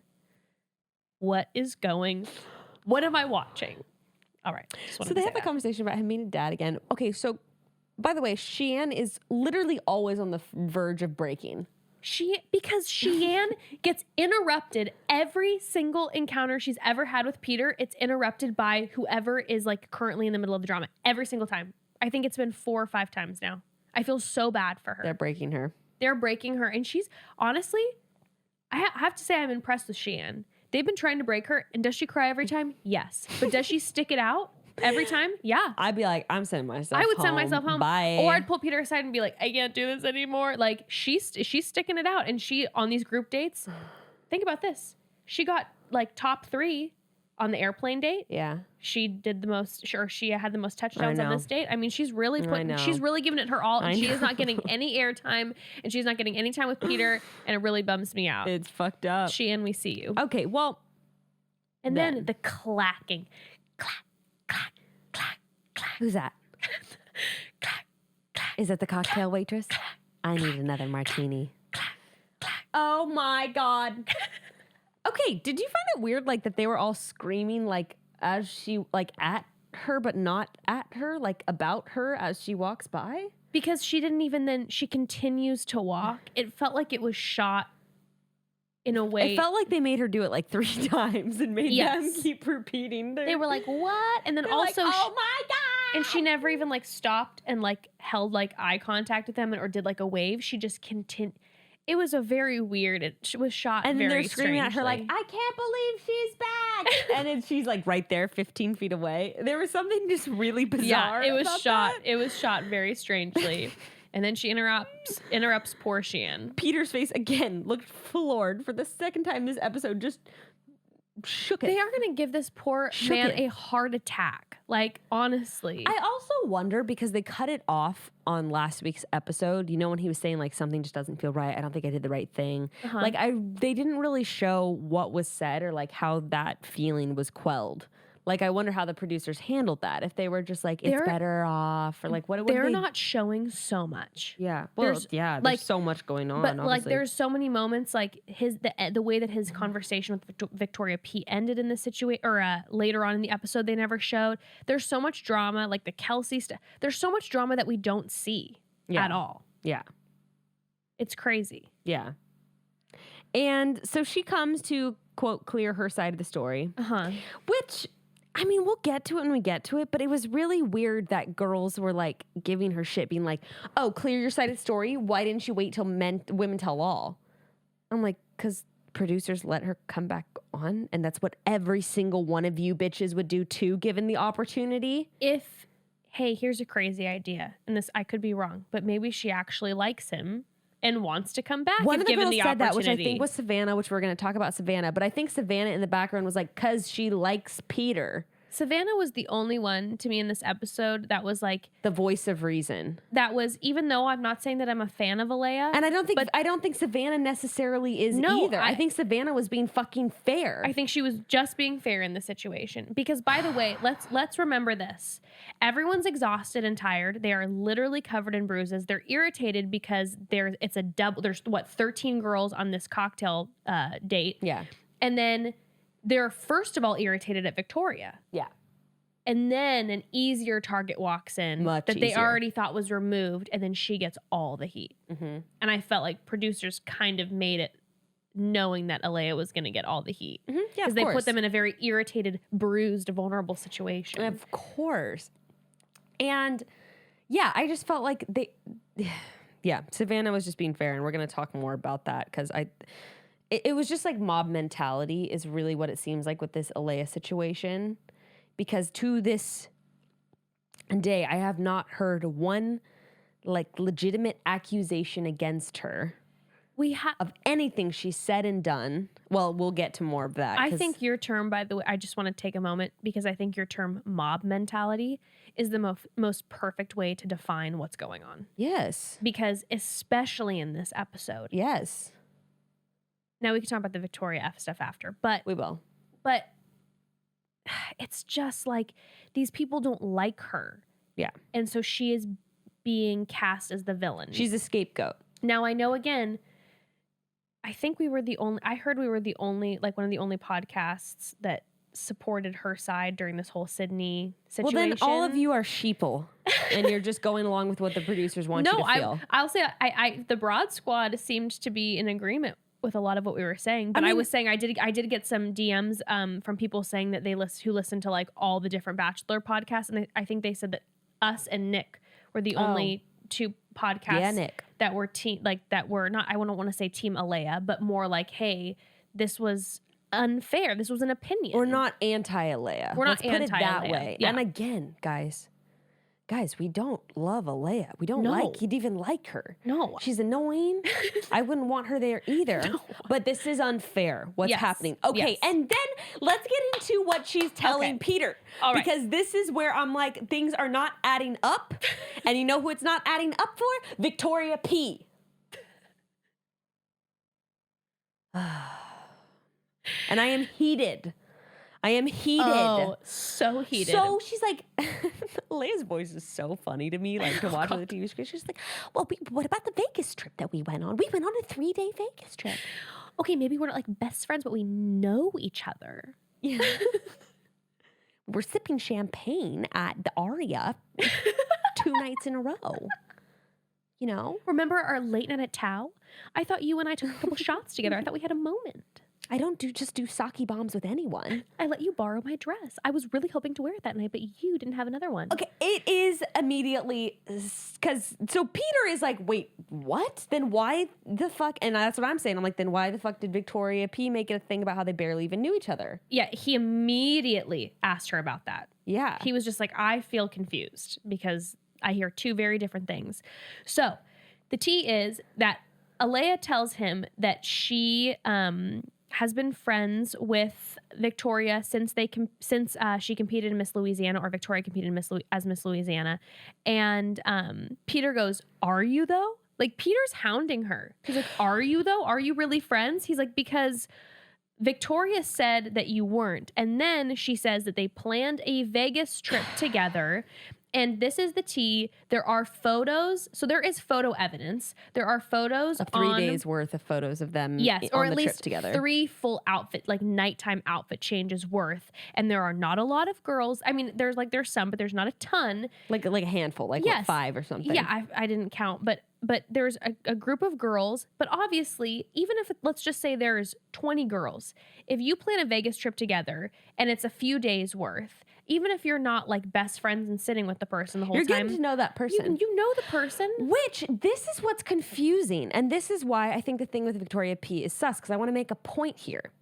If Victoria P is speaking to Alayah's character, it would make more sense for her to go along with the narrative of, I know Alayah. We've spent time together. I spent a weekend with her. We know each other. And that would make her more credible. Yeah, and we know each other, and she told me to say that we don't know each other. That would make her look better and make Alayah look worse. If Victoria P, but it's very suspicious. That weird doesn't make sense if we're following this train of logic of her saying things about Alayah, that she would say from the top when she first starts talking about Alayah, we've spent maybe a collective 3 hours together. I don't know her. I just don't know her. Why would you do that? Why? And I don't actually know why. No, like that's a legitimate question. That's why this whole episode I was literally pacing, because I'm trying to take notes and I'm actually just feeling confused at every single turn. Like, I don't understand what's going on. Okay, tell me like what your theory would be. Why would she lie about them not knowing each other? Wouldn't it work in her favor if she was to own that they knew each other? I would imagine. So I don't get it. I don't know. I mean, unless it's like she acted like I don't know. Like, she then said later that she didn't want to say to Peter, like she didn't want to talk negatively about her or something. Okay, maybe this is where Victoria P is coming from. Maybe she and Alayah were friends and on good terms. And so to avoid having to deal with any of that, she just claims that she doesn't know her. Instead of it being like, oh, I knew her and it was bad. She doesn't want to be associated with her. She's just claiming maybe. Or also she wants to play all sides and be nice to Alayah. But it makes Alayah look even more fishy if Victoria P was like, we knew each other. We hung out 3 days together. And then she said not to tell the producers that we knew each other. Like, I don't get it either. I don't get it at all. And I think like I still stand by my theory with Alayah, where I think maybe she's a little paranoid and is like, if the producers know that we know each other, they're not going to let us on the show. Or her being like... Because like Alayah said, she's like, I'll show you the texts. We spoke every day up to the show. Now, people were sending DMs and saying like, that's stupid logic, because of course the Bachelor is going to want, like, why wouldn't they want two friends on together? Here's the fact of the matter. I believe I'm saying it's the fact of the matter, and I don't even know, but this is facts. But I'm pretty sure that the only people that have known each other that have ever gone on The Bachelor are 1, twins, who's like a weird family thing, or 2, enemies. But 2 friends going on, I don't feel like I've... Also, like we talked about, if she's kind of a paranoid person, you're not supposed to tell anyone that you're being cast for the show. Exactly. And they say that could potentially jeopardize your chance of being cast. So she might be one of those and told people, Victoria P was like, please don't say anything. We can't act like we know each other, because then... Yeah. She seems like one of those people that would think that. Or I think maybe if you're not buying that, she doesn't want to be pitted against her. because maybe they're not like besties, but they're also not enemies. And so she doesn't want to make that a drama point. Let's even take it this far. Okay. Let's even take it this far. Alayah is sus, let's say. Okay. Then isn't Victoria P too? Because she's still lying about the situation. Then they're both sus. So you can't say that Victoria P is not and Alayah is in this situation, at least. Totally. They're both sus in the situation. Yeah. It's just weird to me. Like, Victoria P keeps trying to cover her ass because so then Peter sits down with Victoria P and before Peter even addresses it, she brings up like, I bet she told you about the Vegas trip. And it's like, okay. What?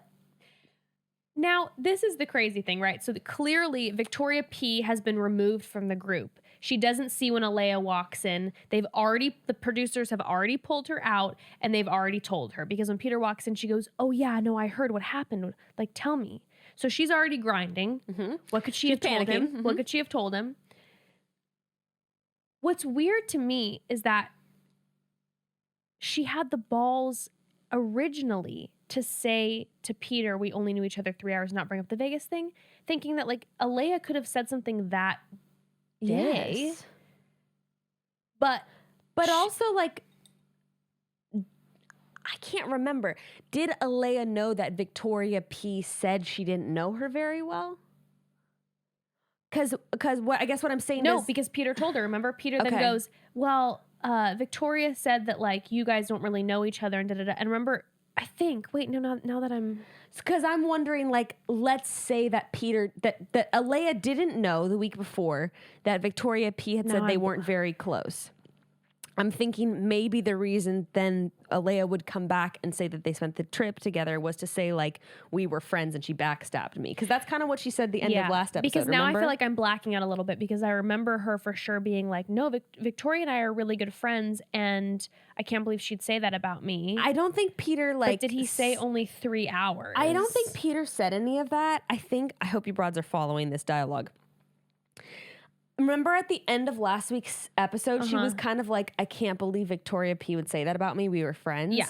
I think she's coming back on not to say like, we didn't spend 3 hours together. We spent 3 days together. I don't think she even knows about the 3 hours thing. I think maybe she's saying like, we were good friends. Why would she like backstab me? I don't know. No, because when she sat with Peter then and initially then sat down with him this time, she was like, we do know each other. Yes. So I guess maybe Peter must have said it and we didn't catch it on camera. Or maybe it was shown last week's episode. Sorry. Well, no, Peter then brought up like, hey, on this week's episode, he right away brought up, hey, Victoria said this, and I was kind of weirded out because you said the opposite. Yes. And then she's like, well, okay. T.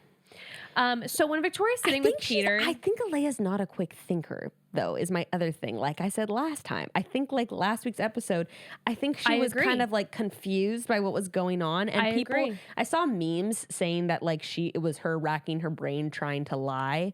And I'm like, no, I think she was like genuinely confused about why Victoria P was talking about her like that. If you went on, let's just say, we'll give an example. Okay. If you are going on a bachelorette trip with a group of girls, let's just say you're friends with the bride and she has another group of friends, and one of the girls who's in that group of friends you occasionally will see because you have the bride as your mutual best friend. Yeah, I can totally think of someone like that. Yeah, and then you see her every once in a while. You see her because of your mutual friend, and then your mutual friend's getting married. Let's have a bachelorette party. You go together for 3 days to Vegas. You guys spend a good amount of time.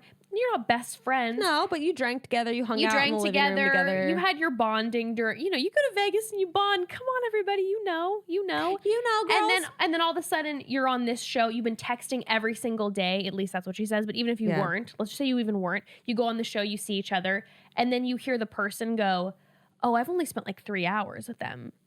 And then the guy's coming back and saying like, oh, I would be like this too. Huh? I'd be so thrown off. Or if like Or if she's talking shit even on if me. you like agreed with the girl, because it sounds like what happened is she's like, let's not tell the producers that we know each other. Yes. Seems like Victoria P was like, yes, girl, good idea. Yes. Because obviously this hadn't come up until now. Yeah. So if I thinking about, like you're saying, that mutual friend and being like, yes, girl, okay, let's not tell the producers. And then the Bachelor comes up to you and is like, yeah, she says that you told her to lie and like that she barely knows you. I'd be like, what? When Victoria P though is talking to Peter, I literally was so wigged out by the way that she was reacting. She literally will not answer a single question of his. Every time he keeps saying something to her, she's evading the question. You're talking now about Victoria P. Yes. So she's literally like, she's just crying and saying that she has still like so much left to share with him. Avoidance. And he's going like, wait, but what happened? And she will not answer his question. And she's acting kind of like she's crying, but then she's a little bit defensive. And it's like, dude, just answer the question. Well, she's crying too, like, you can believe her or you can believe me. And I'm like, whoa. And just like, believe you what? You brought up the Vegas thing, basically just said that what she was saying was the truth. And that you, even if you don't even want to say lied, you omitted. You omitted whatever. But like, why are you? What? Alayah's not lying about anything then, because everything that she said you just confirmed. So what? Which is it? Like, well, what? And so that's where it started to get manipulative, I think. I think she was so just like, too. you can believe her or me, and is sobbing like, take me or leave me as I am. And she it's wasn't like, giving him a lot of choices. And then we kick back to the girls, and we see Deandra, who goes, Victoria doesn't lie. And then Savannah, who we haven't seen at all, her drink, is like emerges from the darkness and is just like, did you say Victoria doesn't lie? No, she was like, she's like, sips her tea, raises her eyebrows. This girl is looking like a spy from a Bond movie. I'm obsessed with her. Obsessed. She's just like, I just have to say, like, it takes a lot of balls because throughout the rest of this episode, everyone is anti-Alayah. And I don't think Savannah is pro-Alayah like how we feel, but she is like, there's something fishy about Victoria P. And that's all that Savannah is saying is like, y'all are not considering the other side of this. Well, we then hear from Savannah that behind closed doors, apparently Vicky was saying that Alayah is this terrible person. Just talking mad shit when the cameras weren't on her. And then we saw her then the next day. She's holding her hand at the rose ceremony. Knowing that what she said really is what sent Alayah home. Because until Victoria P said that, Peter had told Alayah that she was good to go. Remember, Alayah's like doing shots. She's like, yes, I've cleared my name. Because he's just like, let's move on. Yeah. Let's move on. She's 2 shots. Yeah, I know. And then Victoria P is holding the hand of the person she stabbed. Yes. She's the kind of person that's going to stab you in the back and be like, sweetie, can I give you a shoulder massage? Oh, God. After. Oh, man. So, okay. So then Alayah and so I love Savannah though, because she's just like, she's like, I don't do that bullshit. She's like, I don't respect that. So no. Savannah, so many props this episode. Which, like, if we're going to talk about people being fake and people being two-faced on and off with the camera, that's like a very real example. Very real. And like we said, Alayah isn't two-faced. She's just like that all the time. Or even if she is, Victoria P's clearly being that way too. Yep. So it's not just Alayah. Yep. So then Alayah and Victoria. Well, no, I'm just saying Alayah's kind of seems like she's just fake all the time. Like she was saying, she's like, this is me. I agree with you, but I'm saying, again, let's just say she's being fake. So is Victoria P. Yep. And clearly, so then Alayah and Victoria have the weirdest interaction that's ever existed, ever. And they hug first because Peter's like, let's get this like talked out. And they just start making out. Can you imagine? Wait, before we get into them talking. Yes. Can we take a quick break? Yes, let's do that. Well, one of the remember how we talked about Peter being a dad? Remember one of the big theories of Peter's season is that someone is pregnant, which would be wild. But what else is wild is how little planning for pregnancy is discussed growing up. Remember sex ed? We learned to prevent pregnancy at all costs, and we have all the tools to prevent pregnancy. But when it comes to planning ahead for it, It's a mystery. It's time for fertility education. That's why modern fertility was created. Modern fertility is the easy and affordable way to test your fertility hormones at home with a simple finger prick. And after that, you just mail it in with the prepaid label and you'll get your personalized results within 10 days. 10 days is super quick. And you may not know this, or maybe you do know because you've gone through it, but traditional testing with your doctor can cost over $1,000. But modern fertility only costs $159 to get the same information. And if you have an HSA or FSA, you can use those dollars on modern fertility. And when you get your test back, you're going to get insight into how many eggs you have, your hormone levels, and any reproductive red flags. And listen, this test is not just for someone who is ready to get pregnant immediately. If you're wanting to have children at any time in the future, it is so valuable to find out now about your hormones, your egg count, and your red flags. It's such valuable information. And the results go in depth into what every hormone means. And if you have any sort of question or concern, you can talk one-on-one with a fertility nurse to review your results and options for next steps. If you want kids today or maybe one day, you need information to make the decision that's best for you. So right now, Modern Fertility is offering our listeners $20 off the test when you go to modernfertility.com/chatty. So that means your test will only cost $139 instead of the hundreds or potentially thousands it could cost at a doctor's office. So you can get $20 off your fertility test when you go to modernfertility.com/chatty. That's modernfertility.com/chatty. Okay, so Alayah and Victoria P are literally holding hands talking through this. I am so uncomfortable. It's the most pageant girl thing ever. I mean, so much like BS back and forth because no one's saying anything. And at one point, Peter's just like, can someone just answer the question?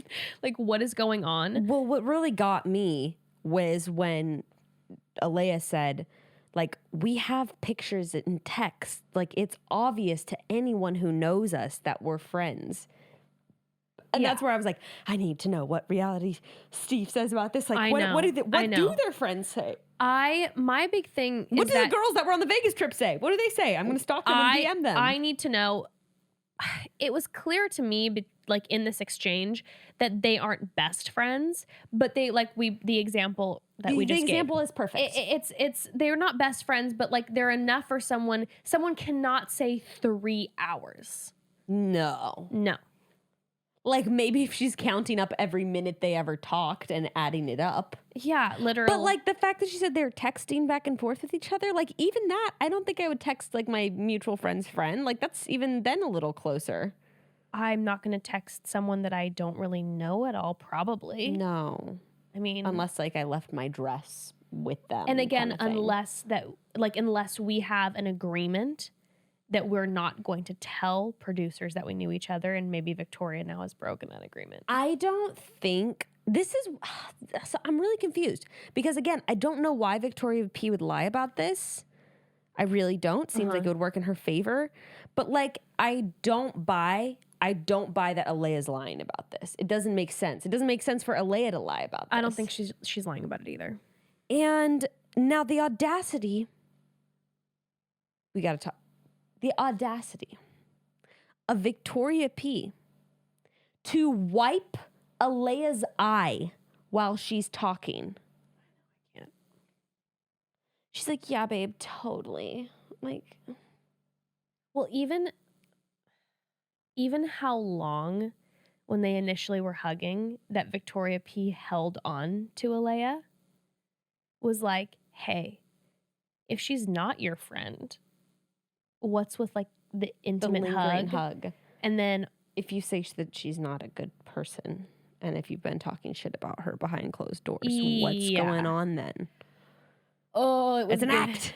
It was bad. And then let's see, then Peter and Alayah have a conversation alone.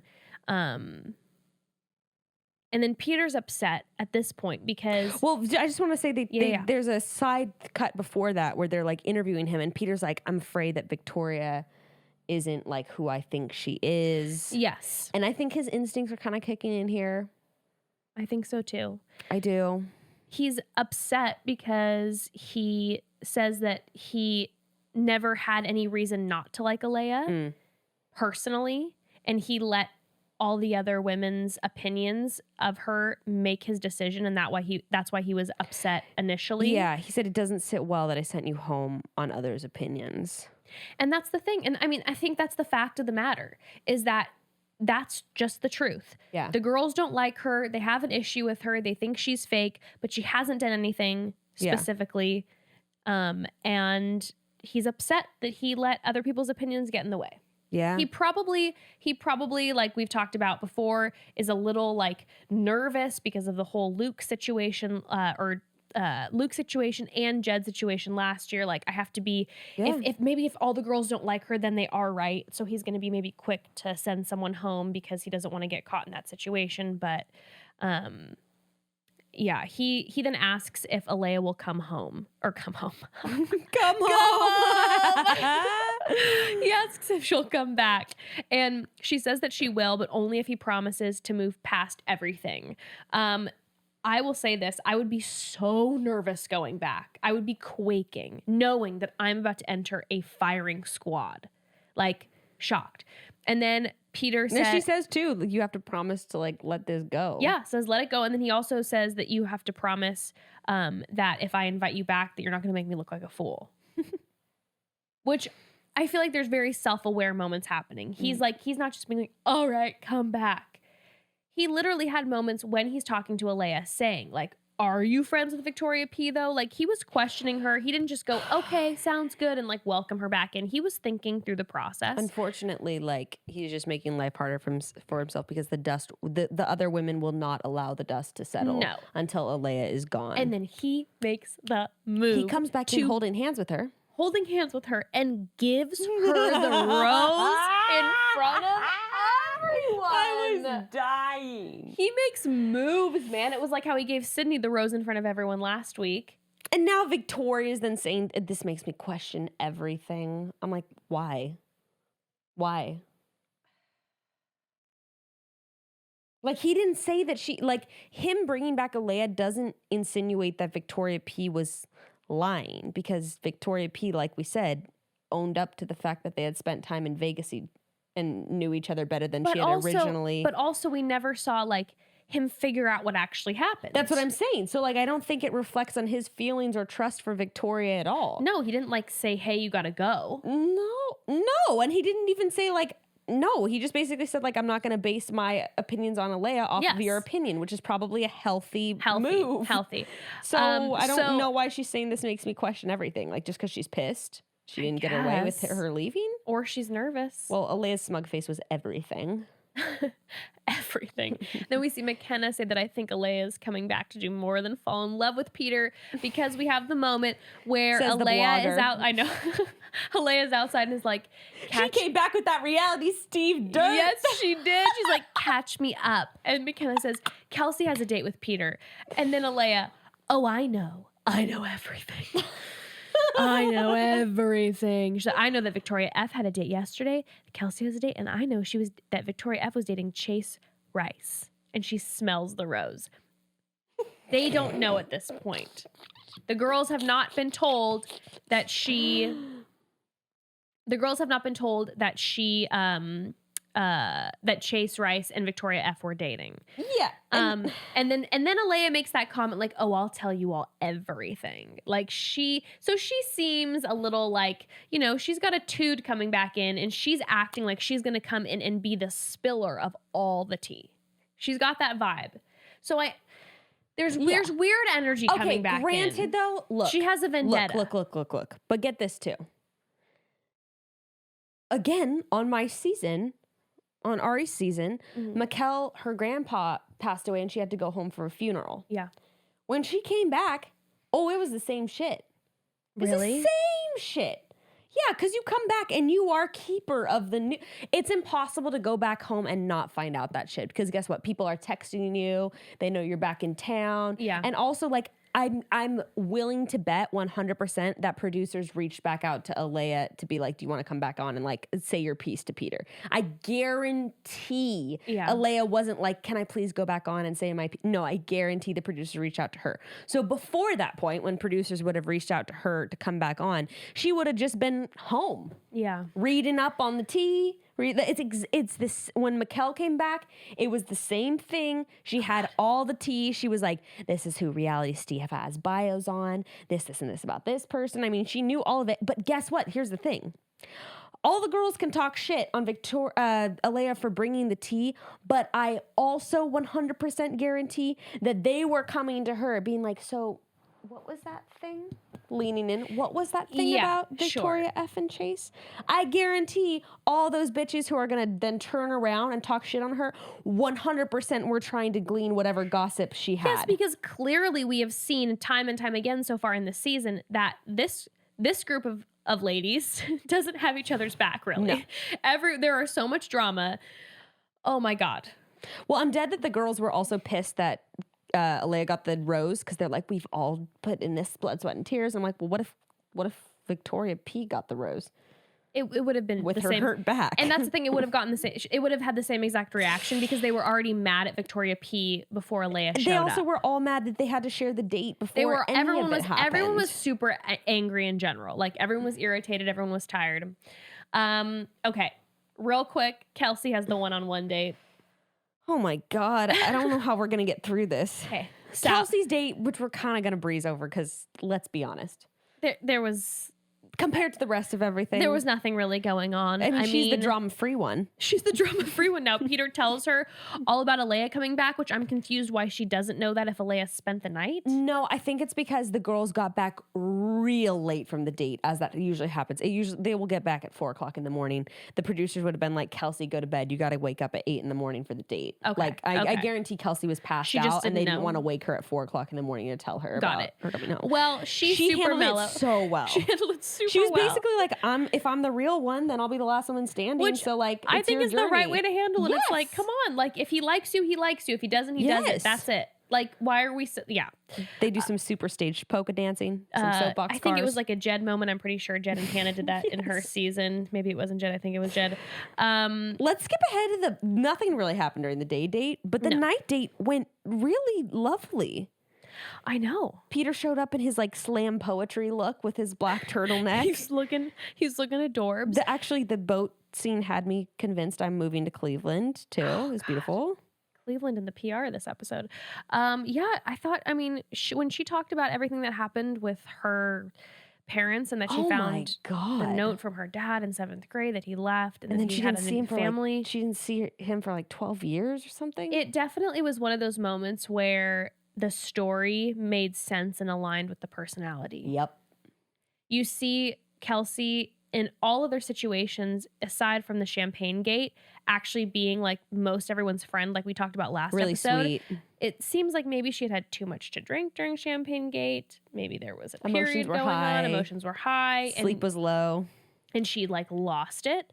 But you can tell that she's got her guard up, like major guard up. But like then, I mean, they were connecting because then Peter's tearing up, talking about his mom and grandma immigrating from Cuba and how he couldn't imagine what her mom had to deal with being a single parent. It was like actually a really incredible moment. I thought it was super touching. I know, me too. And it was a surprising thing for me because when I found out that Kelsey had the one-on-one date, I was like, this is going to be weird because I haven't seen them connect very much at all. But after seeing that date, I could see her going pretty far. I also liked her a lot more after the date. I was like, I see it. Let's go. You know? Like, why? She's bringing very mellow energy, even though what we've seen before is like craze. But you know, no one really like we said, no one really talked shit on her after the crazy champagne situation. So it sort of seemed like everyone kind of wanted to like her. Like she had one of those, like, you know, your friend who gets like crazy drunk that one night and like causes a scene, and but like you love them. We'll all pretend it didn't happen. We'll pretend it happened because it was like a slip up. Well, talking about crazy. Well, back at the house, Victoria F is telling the girls that Alayah has spilled her secret about Chase Rice. Yeah, because she had her phone because she got sent home because she's not a good person. That's what Victoria F said. Yes, Victoria F kept talking about how she's not a good person. She also was saying that she had no opinion about her, but that's changing now, which to me is weird to say that you're not a good person, but then you had no opinion about her. I don't know. It's also like, I don't think you should be one to talk about not being a good person considering the rumors that are floating around about you. Well, again, no one knows this, right? I know. But I think that also, Victoria F. So we're not gonna go into it because I know some people really want like no background spoilers, but there's some serious rumors going on about Victoria F. Some serious, seems like confirmed rumors. So you'd imagine bad stuff. So homegirl hears that Alayah's been on her phone looking at reality Steve shit. The wheels are turning, and she's like, "Time to gotta make Alayah look uncredible and evil because who knows what else she might have on me." Also, gotta get her out now. Oh yeah, because what other tea is she holding on to? Now, I don't think she has any more because I think she would have said it. But you're still nervous because if you were feeling guilty in any sort of way or haven't shared something in any sort of way, then you're going to be angry someone's bringing back info about you. Because the level in which Victoria F came at Alayah and saying that this was, and then of course Victoria P, this was your story. This was your story, Victoria. I'm so sorry. That was your story to tell. It's sickening. I'm like, I'm going to say this, and maybe the broads or anyone listening is going to be like, you're wrong. I'm going to say this. If I had dated someone even fairly close to the filming, but this person was an ex, and then someone came back on the show and was like, Jessica used to date Chase Rice, I would not be like in their face pointing my finger pissed. I'd be like... Unless you had something to hide. Right. I would have a moment where I'd probably talk to Alayah and be like, yo, dude, why'd you say that? Like, why didn't you talk to me first? I don't understand. And then it would compound her thing about being like, Alayah's so annoying. Like, yeah, it would be like, yeah, I don't like that girl. Like, she's coming back. She's got tea. This is annoying.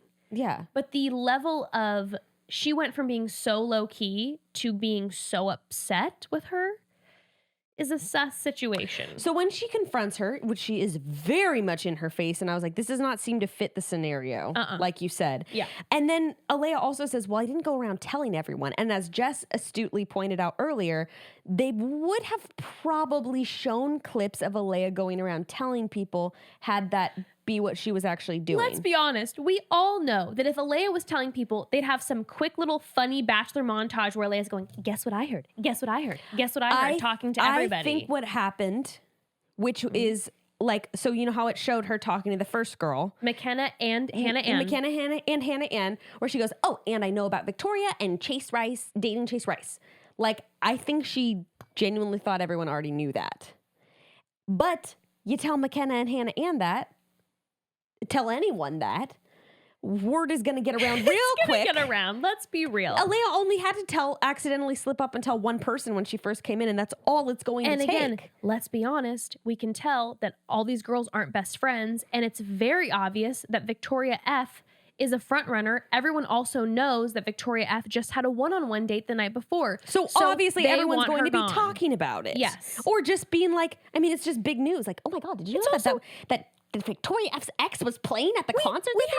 We last week got a preview of it happening, and all of America was talking about it because it was crazy. So of course everyone's going to be talking about it in the house. Yes. So that's the fact that Victoria didn't bring it up to me is weird because I would go home immediately after and be like, "You guys will not believe Jess, it was her what story happened." To tell. It was like I'd go straight there and be like, first of all, everybody, guess who I used to date because something. Gaboom, and impress everyone, and then also I'd be like, this is so awkward. Yeah. But Peter accepted me anyways. That's how I would frame it like that. I don't understand. It's because she has something to hide. Yep. It's because she has something to hide.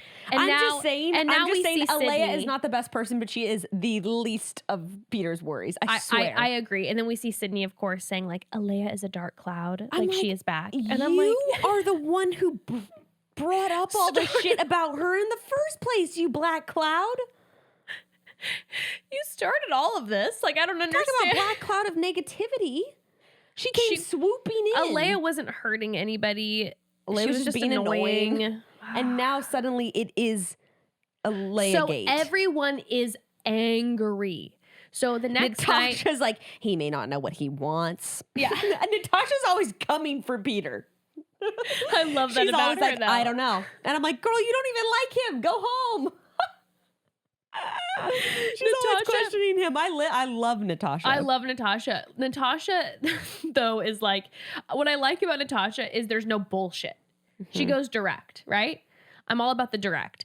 she right away, as soon as Peter, well, that was actually Deandra who started that, but cocktail party, Peter walks in, no idea what he's going into. You can tell he's super tired. And the girls are really talking shit. They're like, Peter, I've never, who says that when he first comes in? Deandra. Literally, Peter walks in and he goes, hey, girls, I'm super excited about the future, blah, blah, blah, blah, blah. Can I talk to Victoria P? Please come with me. And then Deandra goes, can I say something, Peter? And then Natasha goes, me next. She goes, I'm sorry, like, Peter. I've never felt so under-recognized, and it was the biggest slap in the face. And Deandra says, she's like, we are wounded. My knee is sore. McKenna is nodding, and they show all of her bruises. Now, here's the thing. I will say this. I'm going to recognize all these women. I would feel the exact same way because I'd be so irritated that the past 3 rose ceremonies or whatever, or cocktail parties, I haven't gotten any time with him because there's been about 4 girls taking up all the drama and it's been absolute nonsense. And now I give my all. I'm irritated. I'm tired. I'm jet lagged. All these things. Well, I guess jet lagged, not Cleveland, not really jet lagged, but I'm imagining Perry. But I'd be irritated too. But it's just, to me, the fact that they took it out on Alayah. Well, his response was fire. Fire. He's like, sorry, that rose should have gone to her last week. Except that you bitches fucked it up. That's basically what he said. He literally goes, when he said, I'm so sorry, but I am so not perfect. And I'm angry with myself. Like and then he turned it around. I hear where you're coming from. But then he turned it around too. And he's like, that rose should have gone to her. And unfortunately, I let other opinions get to my opinion of her, which was like, he shut them down. He fully, and this is the other thing too. In that moment, he does not say there was one opinion. Nope. He says that the opinions of others came in the way, which, let's remember, it was not just Victoria. Let's remember who started the entire thing was Sydney. And then we have a montage of him talking to 7 of the girls who agree and say, yeah, she seems kind of fake in front of the da-da-da. And then Victoria. Well, she's gearing up for a fit. So when Peter then says, Victoria, can I talk to you? And she literally says, I don't really want to talk to you right now, but fine, I can. Like what? In front of everyone. And they have a literal they have a moment of fighting in front of the other girls. This is red flag. If I was Peter, it'd be like, red flag. The flares are going up. There is this is a big... shooting the flare gun just no. This is not good. No, this is bad. This is bad. And literally the only moment that I'm catching, they're fighting in front of the girls. And he's like, okay, well, do you not want to talk? She's like, no, fine. It's fine. I don't feel like it, but fine. And you see Kelly just like this in the background. Huge smirk. Kelly stayed out of all the drama. So she's just like, She's actually the other one, her and Savannah. She hasn't, but Kelly wasn't really, I think, standing up for anyone. But Kelly was staying out of the drama. She was pulling a Peter from Hannah season. Well, Victoria says, I've never been so vulnerable with you. No. And then she's like, no, you don't trust me. You don't trust me. She's crying. She is starting off with this and she is saying, she's acting like he cheated on her. They've been in a long-term relationship. And then he also never said anything to imply that he thought she was lying. Well, and he had every right to even say something, and he handled everything so calmly. She starts the conversation by saying, I'm done with this, Peter, I'm done with this. And then she's making his statement about being influenced about her. Yeah. She just you're going to be like that in front of all the girls. Yeah. And it's he didn't say that at all. No. Hey, remember Sydney? Remember all the other girls? Yeah. He didn't direct that at you at all. No. It was really weird how then she was making it about her. And then she also said, it hurts me to speak up about other girls. And I'm like, well, that's just bullshit. So don't say that. And she was smiling then. The second half of it, every time she talked, she'd be she's just Peter, I don't like this at all. And it was real scary. Because it was she didn't get her way. And now all of a sudden she was not having it. It was not good. He had every right to be questioning the hell out of her, and he didn't. And she's acting like he's accusing her, even though he stayed really calm the whole situation. What I would have said to her in the moment if I was him was just hey, look, my relationship with Alayah doesn't have anything to do with you. Mm-hmm. And I have you here for a reason. So remember that, bitch, because you could be gone tomorrow. He just already looked so tired that he was just he literally walked into the room and all the women came at him. Well, so then everyone's talking about Alayah then, and then now everyone's making it about Alayah bringing back the info that I'm sure they were all clamoring for the past 24 hours. Yes. And why didn't you wait for the tell-all, which we kind of already talked about? Well, and then Victoria F sits down with Peter and tells Peter that Alayah has told all the girls about the Chase Rice situation, and now Peter's literally has his head in his hands, and he's just like, oh my God. Like... Which, by the way, this is when Savannah, like, when we were talking about that part where someone's like, why didn't you just wait for the tell-all? And Savannah's like, she came back for Peter. Like... Yeah, it's like... And also... So, yeah, Victoria F has been still acting like the Chase Rice thing is a huge, monumental thing. And sorry, just to hit on the Savannah point again, she said she likes Peter also, just to, like, play devil's advocate. Maybe Alayah was pissed about the light that she was getting painted in, that she was, like, a liar. And she wanted to be like, we spent Vegas trips together. So what? Like, this is October, and they're saying, why don't you wait for March to clear your name on the tell-all? Which is literally what that would be. And she knows people will like fully forget about her by then, and she'll never have her moment to be like, actually. That's why I say every single one of the girls, if the producer called them up and said, would you want to clear your name? Especially these other girls don't know the context of her relationship with Victoria P. Mm-hmm. I don't think the other girls really even know what's going on with the back and forth between them and Peter. I think they're only hearing one side of the story, so I don't think they even realize that like Alayah was being said like about her relationship with Victoria P that doesn't seem to be true. Mm-hmm. I don't even think the girls know why she came back and what she cleared up. But when Victoria then F tells Peter about this, he's stressing out. And so then when he sits down with Alayah, he's just like, why is everyone so against you? Like, what is going on? What have you done? And then, I mean, Alayah just says kind of the same thing that she said before, that she's like, at first I think it was because I was too theatric and blah, blah, blah, blah, blah. I just feel like in her and Peter's conversation then, I still feel like no one was just giving Peter like direct logic. Yeah. Like I just wanted to like jump to the screen and sit next to Alayah and be like, just tell Peter this. Mm-hmm. That's what I'm saying. Just tell Peter this. Yeah. Okay? And then you can set his mind at ease. Peter, they're stressed, they're frustrated. All this drama has been interrupting all the rose ceremonies. They wanted time with you. Victoria P and I know each other better than she says. I just wanted to make sure that like people knew that I wasn't just a liar. Yes, they don't like me. They find me annoying, but I'm here for you. That's it. I mean, like just... And that's the only thing that should matter. Like... That's it. 15 girls aren't always going to vibe with each other, and there's always maybe somebody that may be the outcast in the situation. It's not always because they're an evil person. And I would be like, hey, babe, remember how every single week there's a different...